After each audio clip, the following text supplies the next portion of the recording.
নমস্কার বন্ধুরা, সবাইকে স্বাগত জানাই Bengali food with Anima cooking চ্যানেলে। আজও আবার হাজির হয়েছি নতুন সুন্দর একটা মাছের রেসিপি নিয়ে। আজ আমি তোমাদের সঙ্গে শেয়ার করব ভোলা ভেটকির দুর্দান্ত স্বাদের মাছের রেসিপি। এই ভোলা ভেটকি মাছের রেসিপিটা দেখতে যত সুন্দর হয়েছিল, খেতে তার থেকে বেশি সুন্দর হয়েছিল।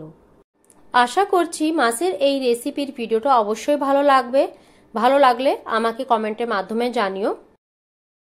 আর দেরি না করে চলুন রান্নাটা দেখে নেওয়া যাক। মাছের এই রান্নাটা করার জন্য নিয়ে নিয়েছিলাম আমি বড় সাইজের ভোলা মাছ।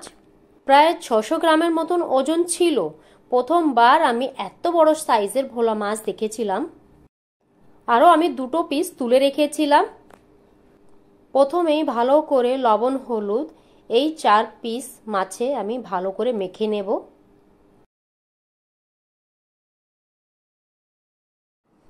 সুন্দরভাবে মাছের গায়ে ভালো করে লবণ হলুদ মেখে রেখে দেব 10 থেকে 12 মিনিটের জন্য।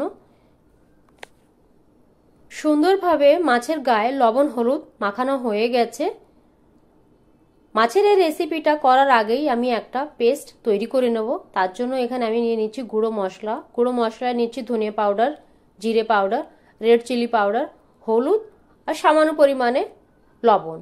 একটু জল দিয়ে ভালো করে এটাকে গুলিয়ে নেব আমি। এখন সুন্দর একটা পেস্ট তৈরি হয়ে যাবে। রান্নাটা করার জন্য বসিয়ে দিয়েছি কড়াই।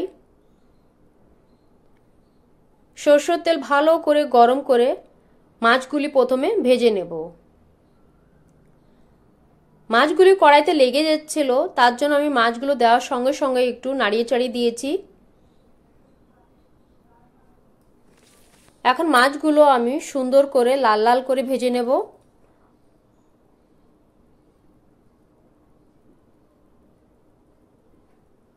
সুন্দরভাবে মাছ ভাজা হয়ে গেছে, এখন তুলে নেব।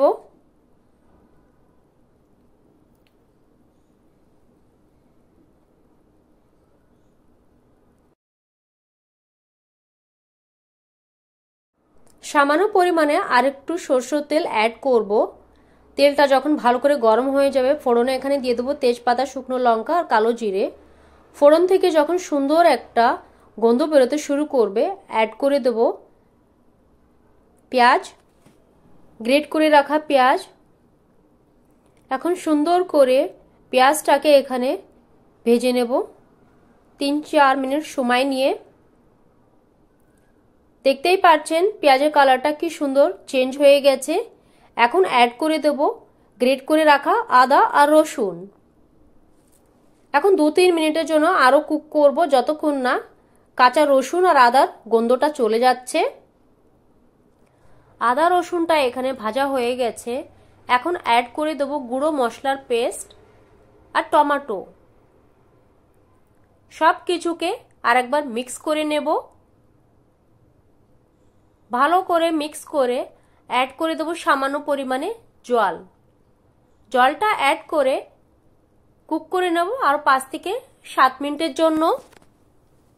আর অবশ্যই গ্যাসের ফ্লেমটা লো রেখে মশলাটাকে কুক করতে হবে 5 থেকে 6 মিনিটের জন্য ঢেকে রেখে।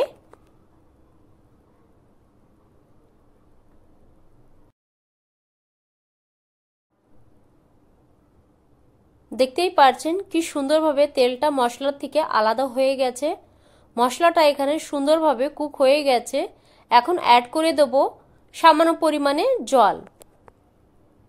জলটা অ্যাড করে আরেকবার আমি সব কিছুকে ভালো করে মিক্স করে দেব। এখন শুধুমাত্র ঝোলটা ফোটার অপেক্ষায়। ঝোলটা যখন ভালো করে ফুটতে শুরু করবে, তখনই অ্যাড করে দেব ভেজে রাখা মাছ। মাছগুলো অ্যাড করে আরেকবার সব কিছুকে ভালো করে এখানে আমি মিক্স করে দেব। এখন দিয়ে দিচ্ছি উপর দিয়ে চিরা কাঁচা লঙ্কা আর ঢেকে রেখে দেব 5 মিনিটের জন্য। 5 মিনিট পরে ঢাকনাটা খুলে অ্যাড করে দেব কুচানো ধনিয়া পাতা আর সামান্য পরিমাণে গরম মশলা। একদম রেডি হয়ে গেছে আমাদের ভোলা ভেটকি মাছের ঝোল। গরম গরম ভাতের সাথে এরকম যদি মাছের ঝোল থাকে, তাহলে আর কিছু চাই বলো। একদম রেডি হয়ে গেছে ভোলা ভেটকি মাছের দুর্দান্ত স্বাদের এই রেসিপিটা। ভিডিওটা কেমন লাগলো অবশ্যই আমাকে কমেন্টের মাধ্যমে জানিও। ভিডিওটা যদি ভালো লাগে লাইক শেয়ার এন্ড সাবস্ক্রাইব করো।